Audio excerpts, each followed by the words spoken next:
网赌黑平台不给你提款的10大理由借口，那听到最后越来越奇葩，大家认真往下听。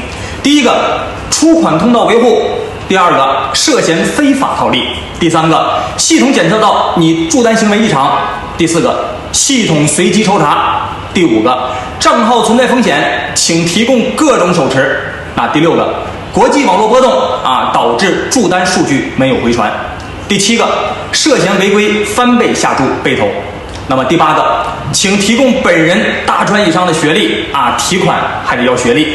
第九个，本公司只提供娱乐，如果给你提款，那就涉嫌赌博了。最后一个，给你了，我们吃什么？奇葩的不给提款的理由，真是越到最后他们的本性暴露出来。其实大家都知道，不给你提款的，那只是他键盘敲的一行字，理由都是他随机找的，只有你想不到的，没有他做不到的。所以说呢，网赌本质说白了就是骗。也希望大家擦亮双眼，不赌为赢，珍爱生命，远离赌博。如果当前呢你的银行卡导致被冻结的，可以打在评论区来跟王律聊一聊。